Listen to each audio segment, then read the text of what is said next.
Hello, welcome back to my daily Tour de Vie coverage. This is day 3, so let's head over to track leaders and have a little look and see what's been going on. Now, the situation up front is kind of stabilising now. Normally it takes 2 or 3 days for everyone to find their rhythm. So Robin Gemperle from Switzerland, he's still leading and he's looking fairly comfy out front at the moment. So he's got a gap of around, what's that? That's about probably 35, 40 miles over Svein Tuft in second place. Currently Robin, he's in Helena. Looks like he's stopped the night. And Svein is still riding, so it looks like whether he's going to be pushing on towards Helena. They both have very sort of slightly different sleep patterns at the moment. I get the feeling that Robin's sleep pattern's not fully established, and I also get the feeling he's aiming for hard accommodation each night rather than camping out, which is kind of dictating how he kind of rides and his kind of rhythm of the day. So yeah, those two seem to be pushing quite far ahead now. Sven's got another sort of 50 odd miles or 40 odd miles over Mikko Keinu from Finland and Jens van Roost from Belgium, and behind them we've got a bit of a sort of chasing pack. Joachim Boehringer, Jimmy Ashby, Sam Bailey, Natalie Ballion she's currently our lead woman.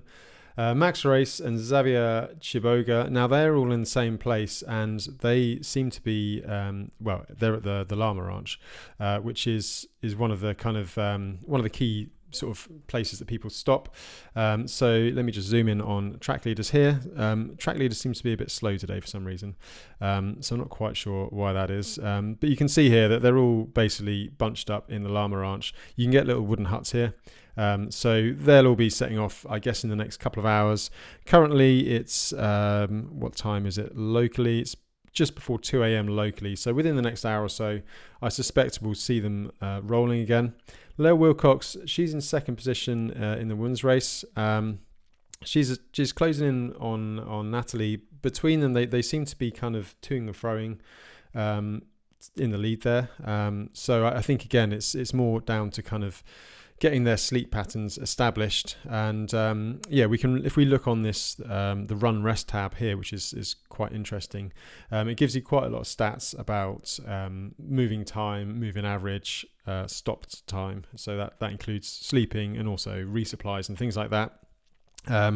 So the one thing I picked up here with our lead women, so at the moment there's about 6 miles between them. Obviously Natalie stopped at the Llama Ranch. It looks like Leo might be doing a bit of a late one. So Natalie has been, so the run rate is the amount of time, the percentage of time that the riders are moving without stopping. Natalie is on 94.8%. Now that's the highest out of everyone in the field.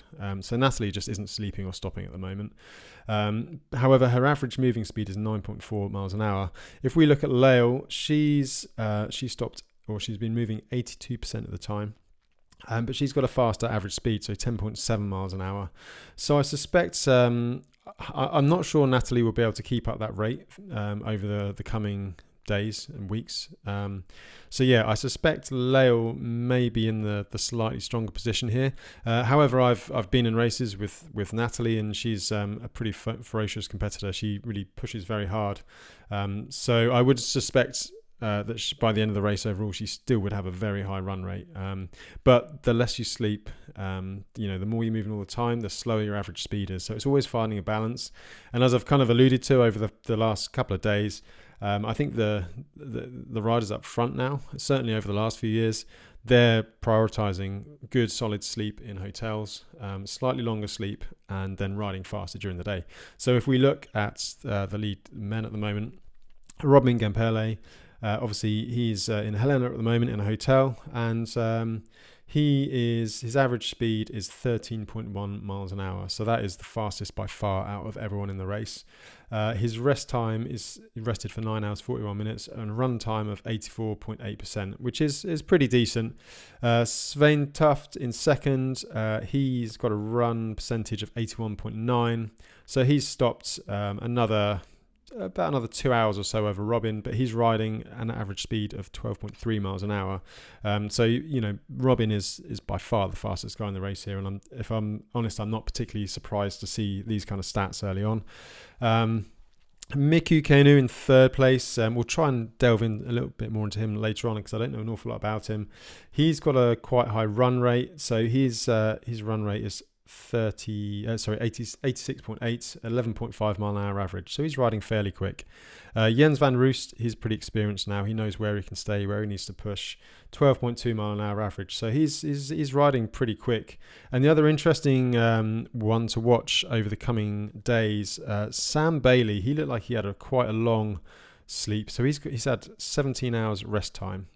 So that's quite substantially high. 73% run time, so one of the lowest of the of everyone in this top 10.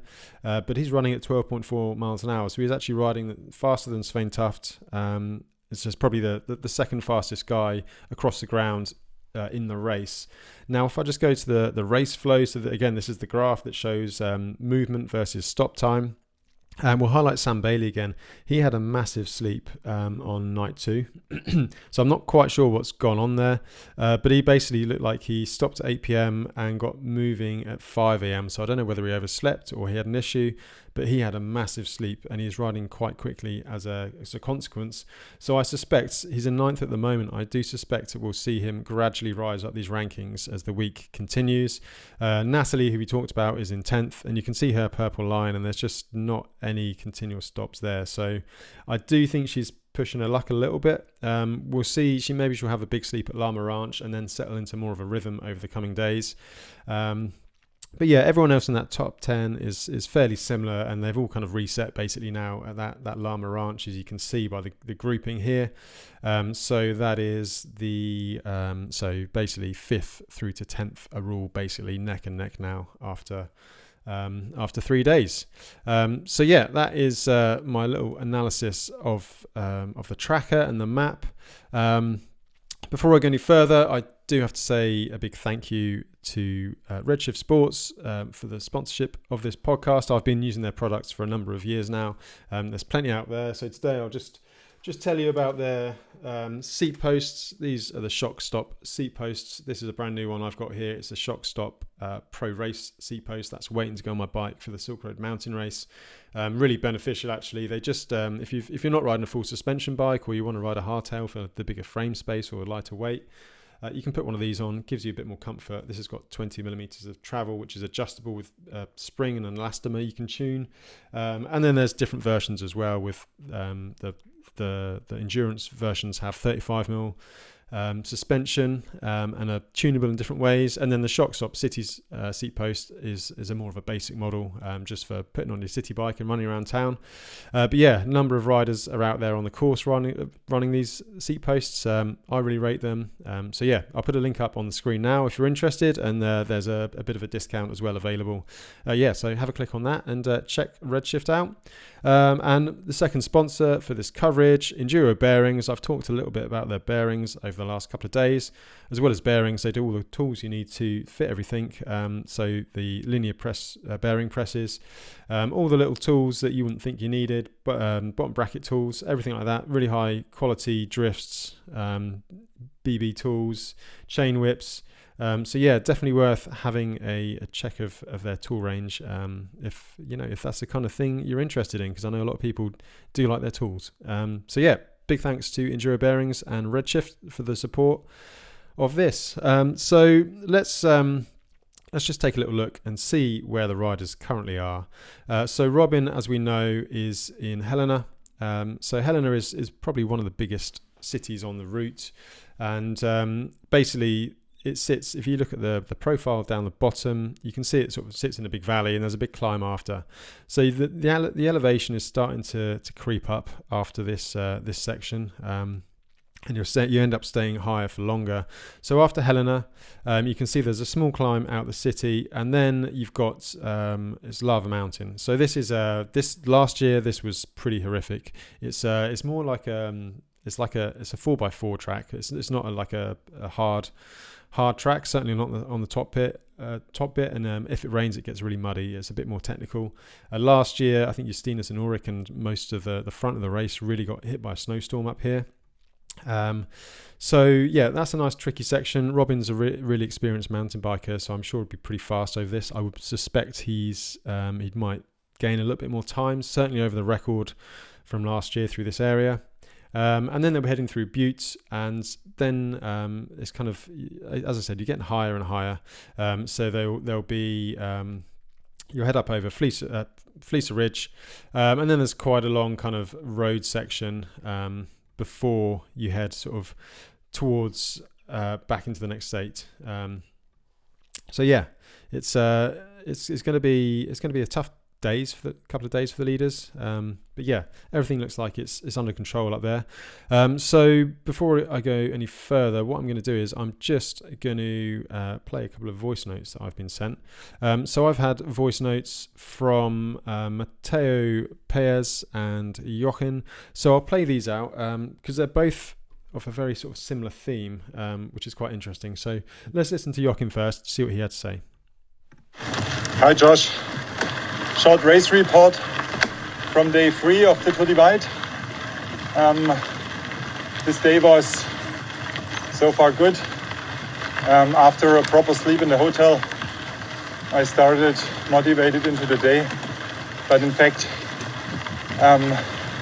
even though I had a lot of sleep, my biorhythm was a challenge. In the morning hours between, I would say, 4 and 5, I got terrible tired again, but somehow I could push through.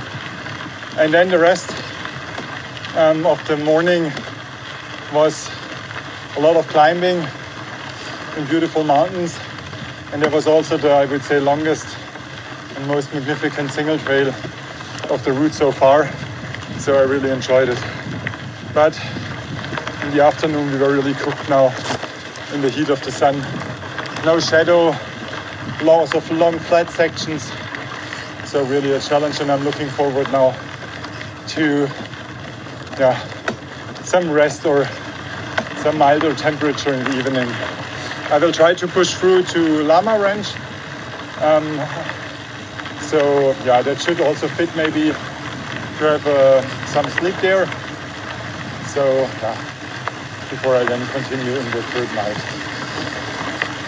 So that was a nice little update from Jochen there. So Jochen, he did make it to Lama Ranch. So he'll be just around here somewhere. If my track leader actually starts playing ball, it's really playing up today. So yeah, good solid ride from Jochen. Sounds like conditions have been really good actually on the Divide this year. Doesn't sound like there's been any rain, even snow. We've not seen much snow, reports of snow anywhere. It sounds like Richmond Peak even might be clear. So yeah, sounds like it's been pretty good out there. And let's just hear a little update from Matteo as well, Matteo Paez. So let's see what he had to say.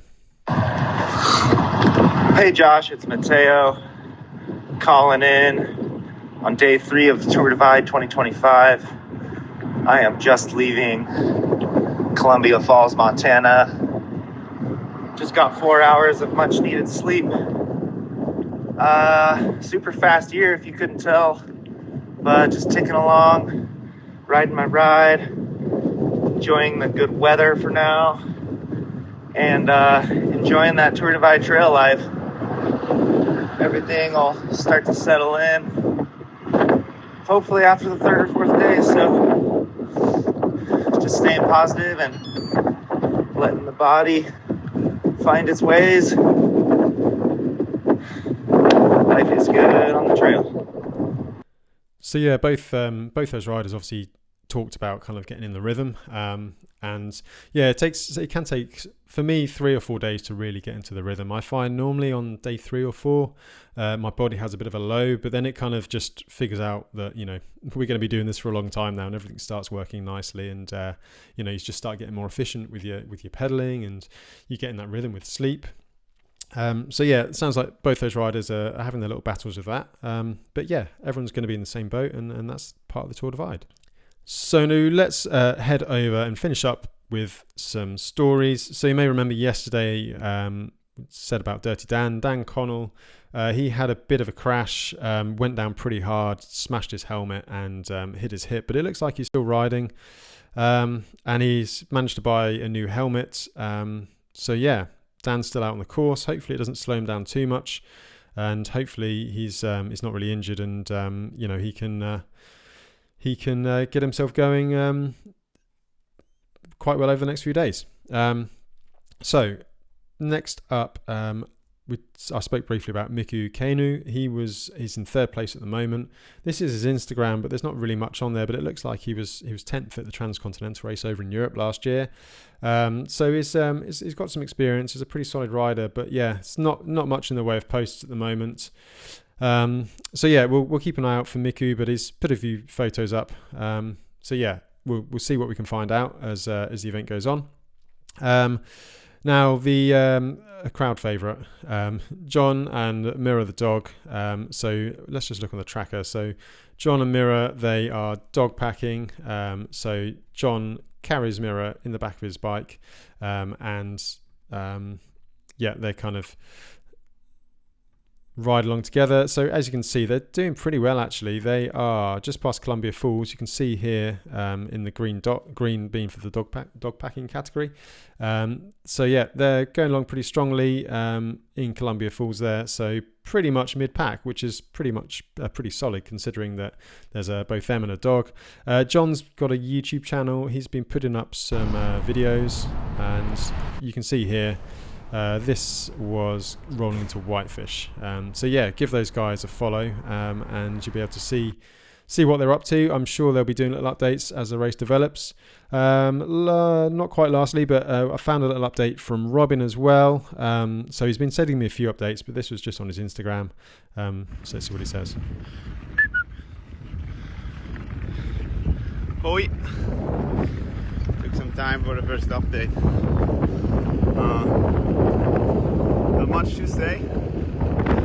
Third day. Good fun. Legs are spinning.